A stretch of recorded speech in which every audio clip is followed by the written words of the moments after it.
Welcome to Networking RX, a podcast devoted to helping business professionals like you enhance your networking skills in order to become more proficient giving and receiving quality business referrals and improving the overall quality of your life and the lives of those around you.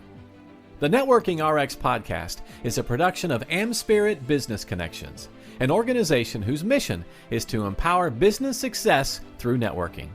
Years ago, there was a mantra, and it was simply this: 40 years in a gold watch. And I don't know what happened, but somewhere along the line, it became 4 years in a pink slip. I actually had a call with a guy this morning. That was his story. It was like, every 2 years, I was just getting let go. And that led him into entrepreneurship. And again, I don't know where it all happened. It used to be that if you had a void on your resume, that was a huge question mark. What happened? You lost a job. Now it's almost a badge of honor to have multiple things on there, have little gaps or whatever. And we truly have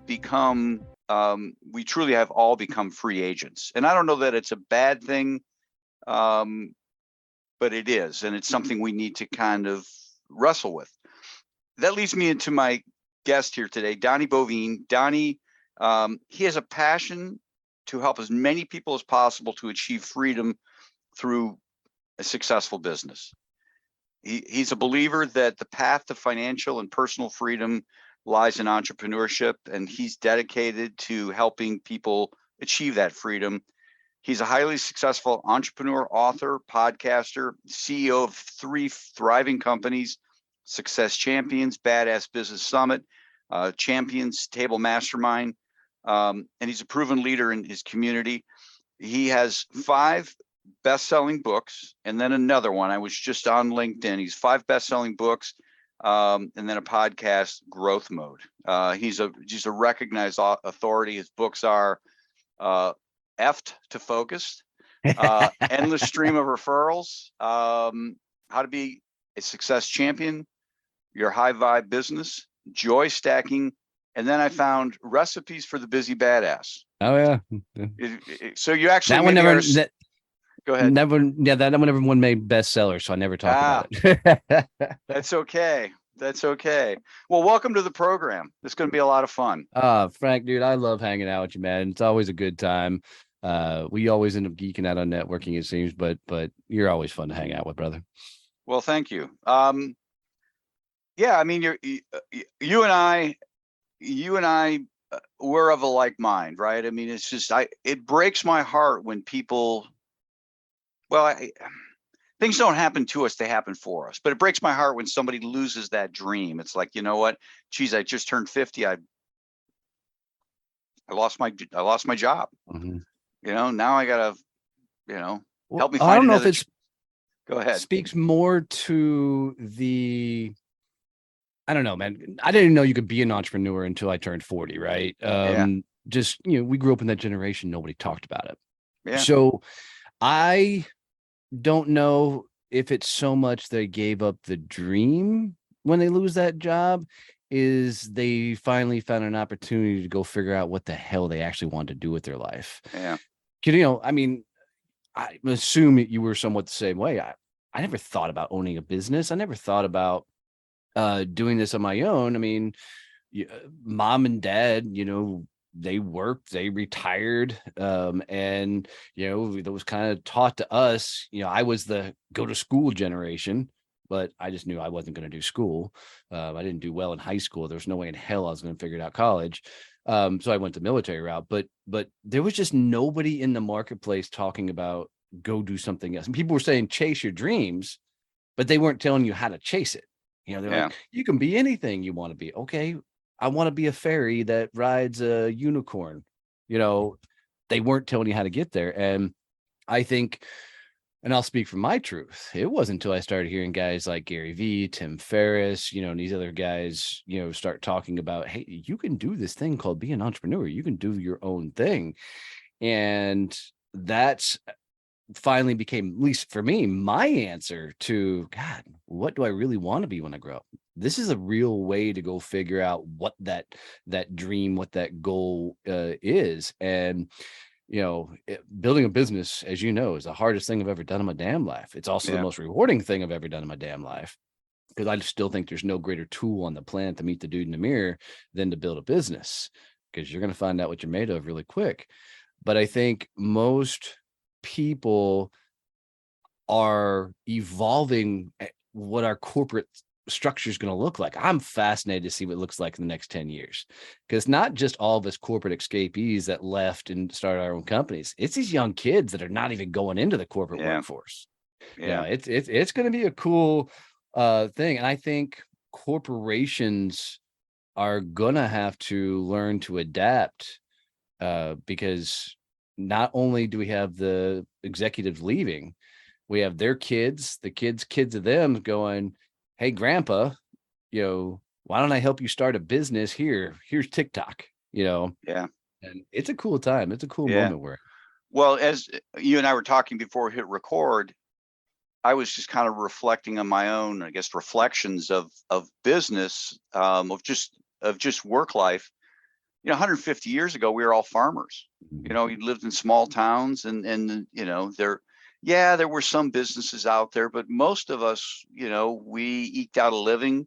Wasn't a great living. Farming in the summer and in the fall, spring a little bit, but when the weather got bad, you did other things. Some people trapped and hunted and did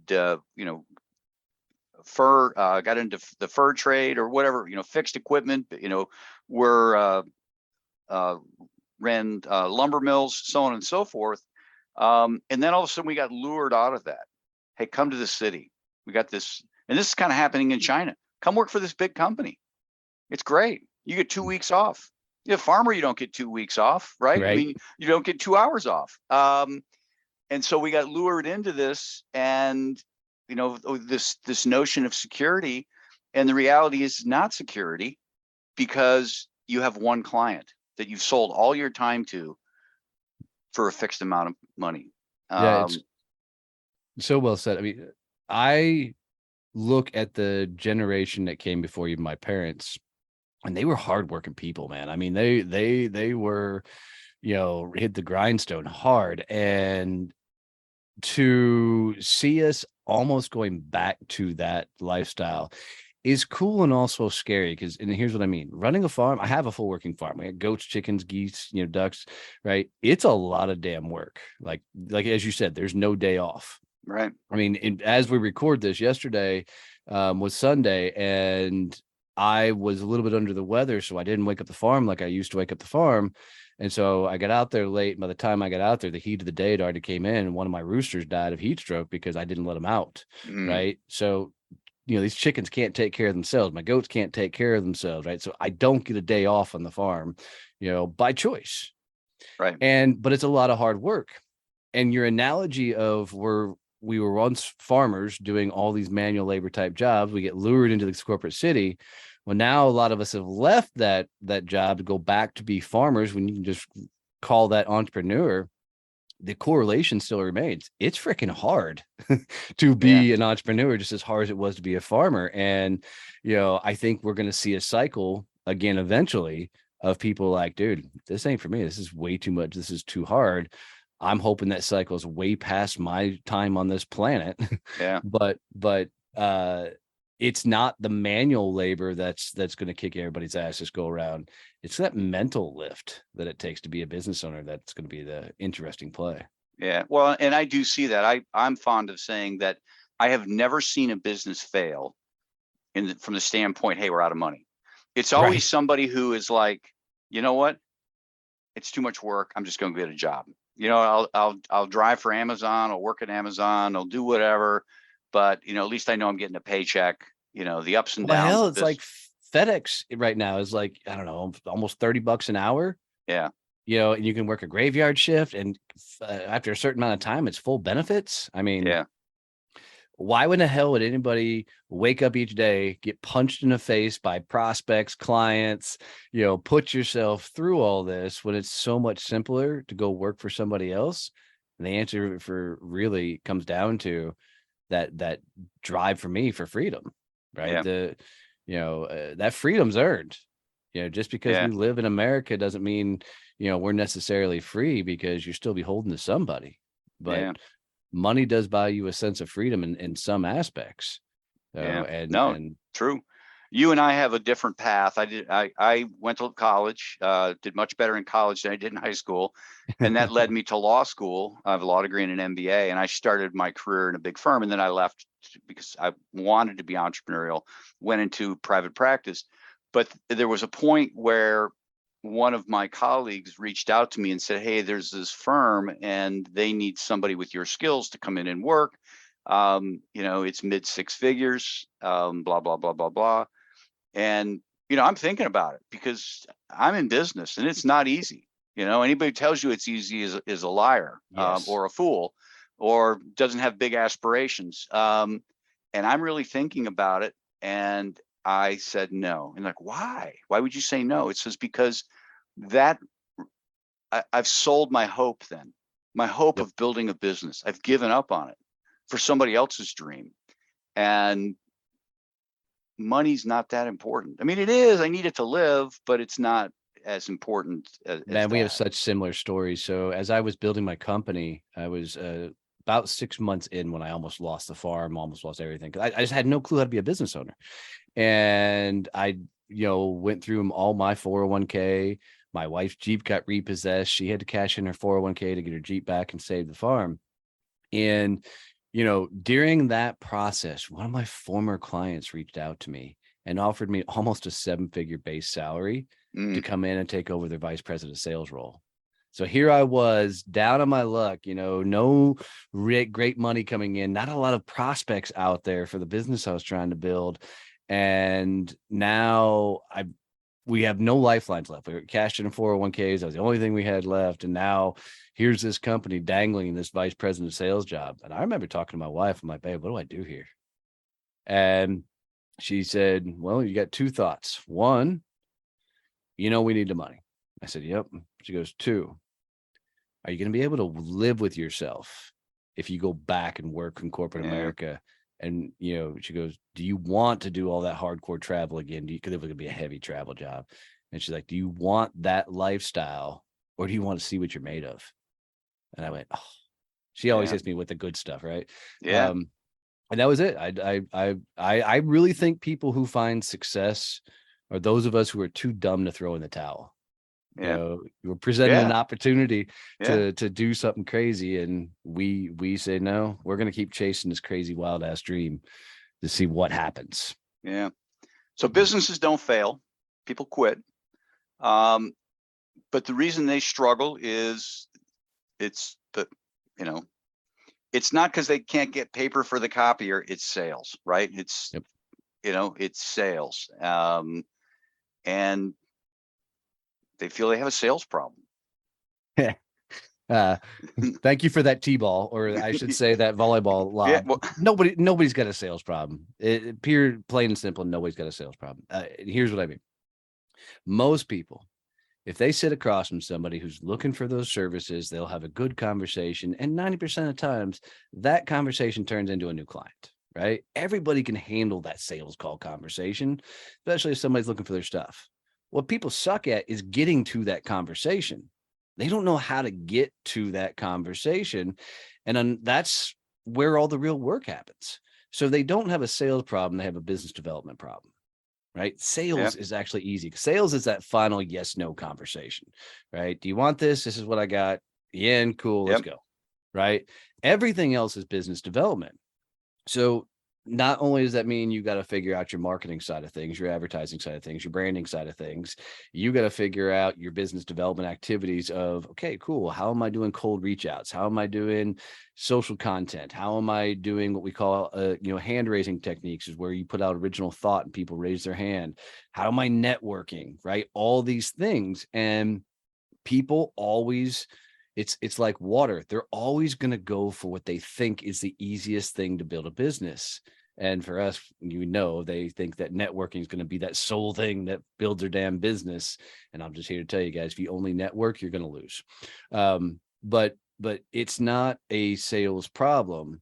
It's they're not willing to do the things that's required to build a successful business, which is all the business development stuff. Okay. Can you, I guess, elaborate a little bit on that? Well, I'll go on a full rant if you want. No, I mean, one of the things you said in the notes that you gave me is, people are networking wrong. I mean, Yep. I look at, well, my definition of networking is it's just relationships. And so really everything is Oh, see, I'm networking. going to go way deeper on that for me. So Okay. I think the idea of relationships is what's hurt the networking industry. And here's why. Okay. People interpret relationships as socializing. Networking isn't about socializing. Networking in the truest form is about growing your business, and it's about the ability to get into rooms with people that intimidate the crap out of you. Okay. Yep. So if I am networking and networking doesn't have an ROI or an ROE, so return on investment or return on energy, then I'm networking wrong. So what most people do is they're a part of a networking group. They go to after hours, maybe go to breakfast. They may be a part of association. And they're in this idea that networking just takes time, right? It's going to take a long time to build out all these relationships. Well, that's not networking. Networking needs to be an offensive sport. So for instance, let's say you and I meet at a happy after hours, right? Some sort of happy hour, right?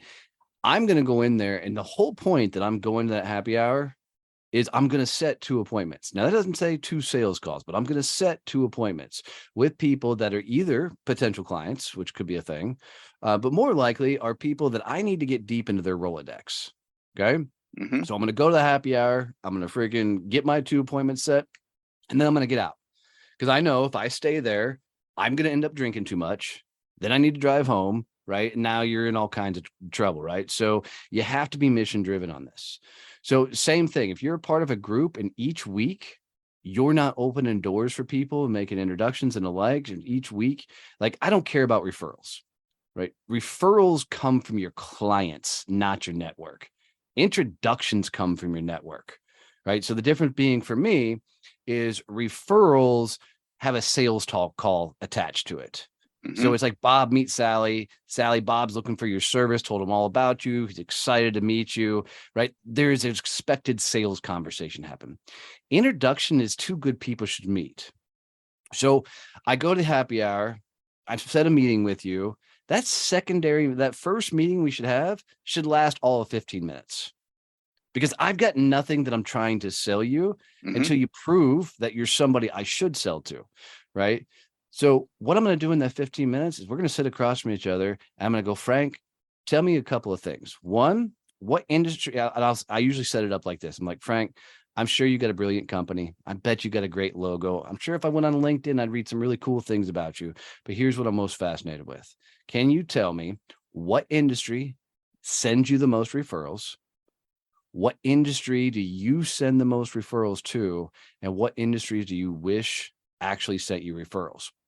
And as soon as you start rattling off whatever those industries are, I'm instantly starting to make introductions. And I'm going to make 3 to 5 introductions right then and there. And granted, introduction, 2 good people meet.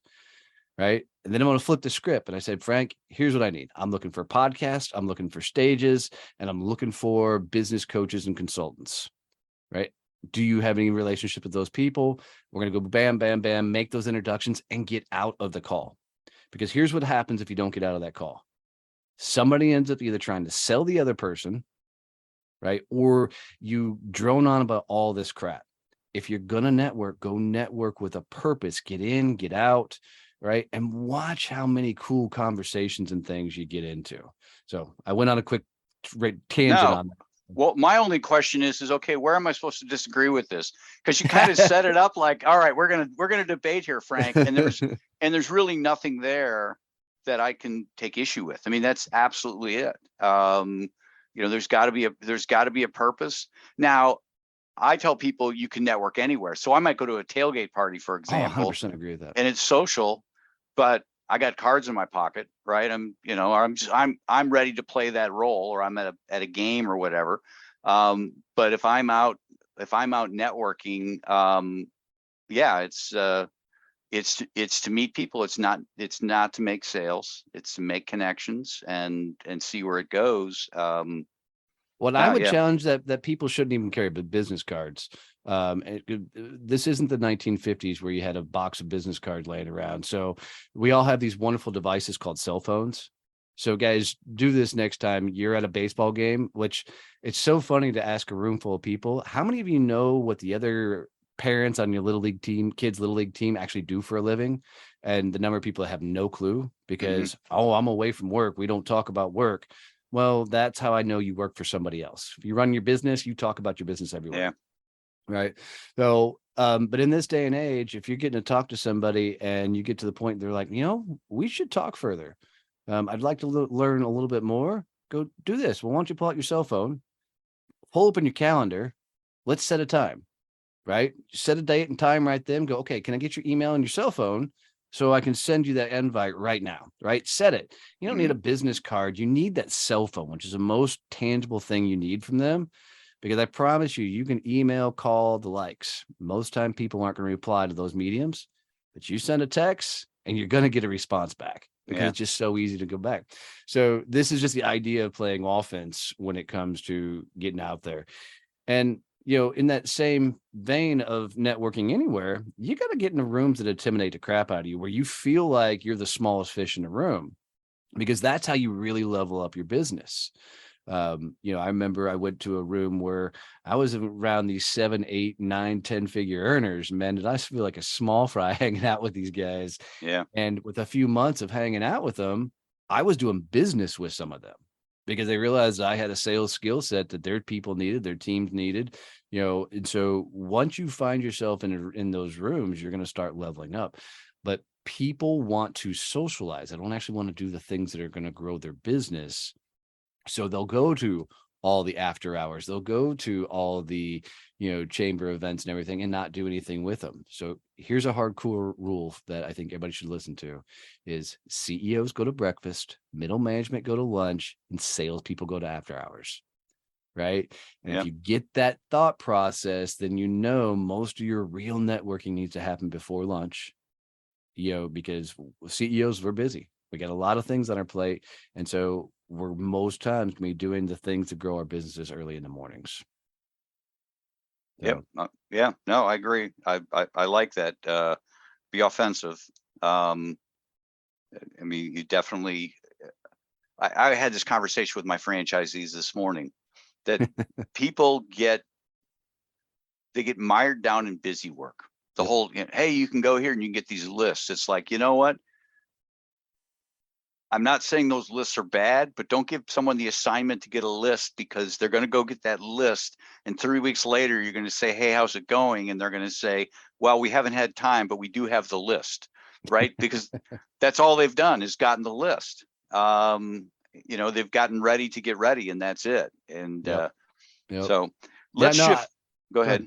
No, I was going to say to that point, it's people do the busy work because it feels like fulfillment. Yeah. Right. If I sit back and I create a new design in Canva, if I, send an email off to a client, right, all that stuff feels like you're accomplishing anything. All it's doing is disrupting your business development activities. Yeah. Right? Because business development sucks a lot. I mean, let's be honest. Picking up a phone and cold calling somebody sucks. There's nothing fun about that. Sending a cold connection request on LinkedIn, that's not fun. Nobody wants to do that. Always putting out all this social content until you do get to the point like I do. And I love putting that stuff out there. It's not a lot of fun doing all that. All those things and activities you need to do, to really get your name and brand in front of people, they're not necessarily fun things to do.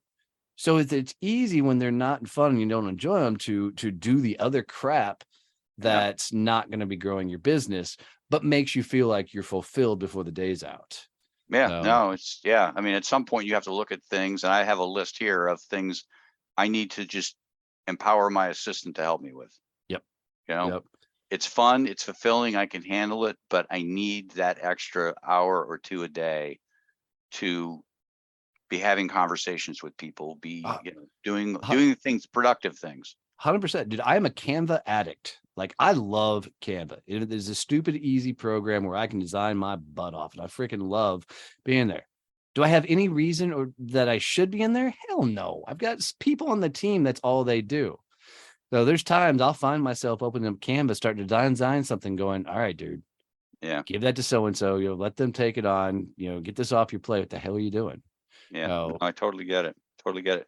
Let's shift gears. You got 3 companies: Success Champions, Badass Business Summit, Champions Table Mastermind. You want to talk about those? And yeah. We actually just people- added a 4th company too, called Industry Peer Council, Okay.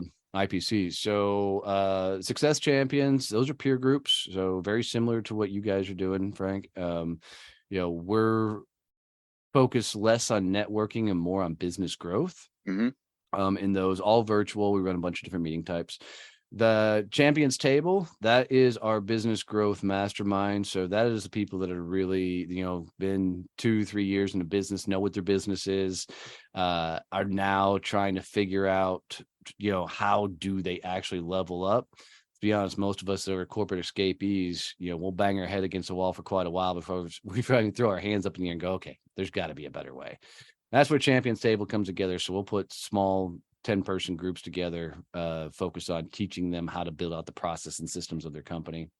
IPC, Industry Peer Council, comes in right in between both of those. So what we found is there's certain segments that our style of networking doesn't necessarily work for. So like life scientists, sometimes like your technology companies, just they're not really into that traditional style of networking. So what we came up with as an answer for that is these industry focused peer groups. So we've got 2 that we're building out right now. One is in life sciences. And so we bring owners of these $50 to $20 million companies together. And we'll bring 10 to 15 of these owners together and form a Vistage style, almost peer groups with a little bit of the networking on the back end, but give these owners a place to actually come in and talk through what are things happening in the industry, what are things that they working on. And these are really starting to get some legs for them. I wasn't sure how successful they were going to be, but we got approached to start this based off of our model of things. And so we just launched those out. So those are going.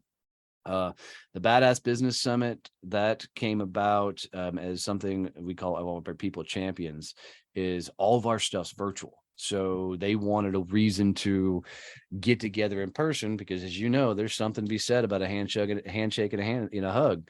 Yeah. Almost at a handshake and a handshake. But putting flesh to flesh, man, there's just something changes the entire dynamic. So we always do in September of every year here in Fort Worth, Texas, the Badass Business Summit, 3 days. We'll have 20 speakers this year with a hell of a lineup. Jared Morgan's one of our keynotes. He did a $500 million exit 2 years ago with a technology company. So it's been really cool. And in addition to all that, I do have a full working farm that, we raise goats and chickens and geese and the likes on there. So it's never dull and it's never quiet around here. Well, my wife loves John Bon Jovi. I'll sleep when I'm dead. Right? Yeah.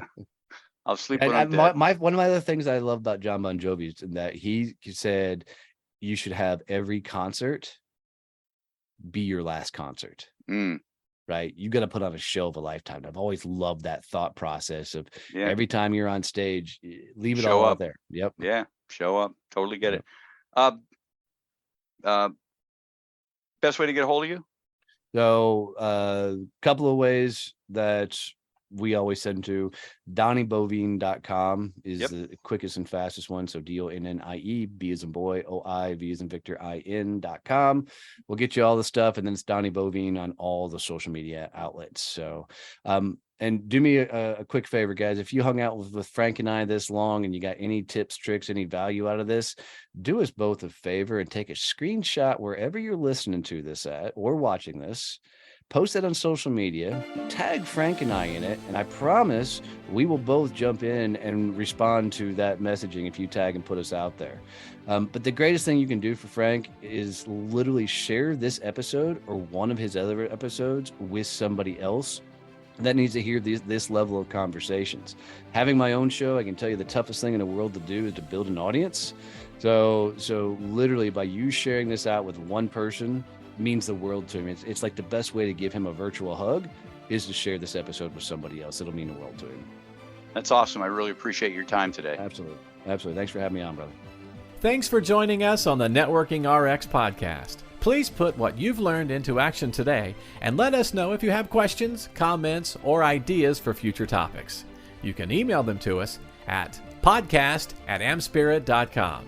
That's AmSpirit.com.